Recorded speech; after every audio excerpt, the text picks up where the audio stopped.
ആദ്യം ഈ വീഡിയോ ഒന്ന് കണ്ടു നോക്കൂ.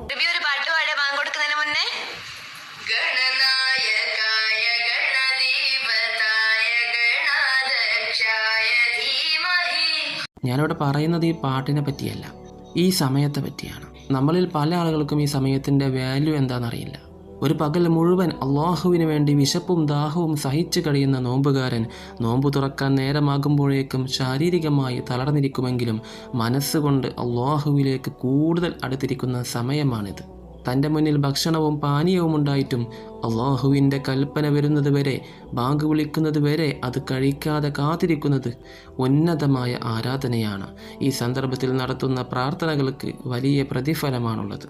നോമ്പ് തുറക്കുന്നതിന് 5-10 മിനിറ്റ് മുമ്പ് തന്നെ ഭക്ഷണത്തിൻ്റെ മുന്നിലിരുന്ന് ദിക്റുകളിലും ദുആയിലും ഏർപ്പെടണമെന്നാണ്. സ്വന്തം ആവശ്യങ്ങൾക്ക് വേണ്ടിയും മാതാപിതാക്കൾക്കും ലോകത്തുടനീളമുള്ള പ്രയാസം അനുഭവിക്കുന്ന എല്ലാവർക്കും വേണ്ടിയും ദുആ ചെയ്യേണ്ടുന്ന, ദുആക്ക് ഉത്തരം കിട്ടുന്നൊരു സമയമാണത്. ആ സമയം നമ്മൾ അതിനുവേണ്ടി ഉപയോഗപ്പെടുത്തണം. ഒരിക്കലും സംസാരിച്ചിരിക്കാനോ ഫോണിൽ കളിക്കാനോ ഇതുപോലെ പാട്ടുകൾ പാടിയൊന്നും ആ സമയത്ത് നമ്മൾ കളയരുത്. നമ്മുടെയൊക്കെ മാതാപിതാക്കൾ ആ നേരത്ത് ദിക്ർ ചെല്ലാനൊക്കെയാണ് പറയാറുള്ളത്. ഈ തലമുറ എങ്ങോട്ടാണ് ഈ പോകുന്നത് എന്ന് എനിക്കറിയില്ല. അതുകൊണ്ട് എൻ്റെ ശബ്ദം ശ്രമിക്കുന്ന സഹോദരിമാരൊക്കെ ശ്രദ്ധിക്കാൻ, നമ്മുടെ മക്കൾക്ക് നമ്മൾ ദീൻ പഠിപ്പിച്ചു കൊടുത്തിട്ടില്ലെങ്കിൽ നാളെ നാം മഹ്ശറയിൽ ചെല്ലുമ്പോൾ ഇതിൻ്റെ പേരിൽ ഖേദിക്കേണ്ടി വരും. അല്ലാഹു സുബ്ഹാനഹു വ തആല ദുനിയാവിലും ആഖിറത്തിലും ഉപകാരമുള്ള മക്കളിൽ അല്ലാഹു നമ്മുടെ മക്കളെ ഉൾപ്പെടുത്തി അനുഗ്രഹിക്കുമാറാകട്ടെ.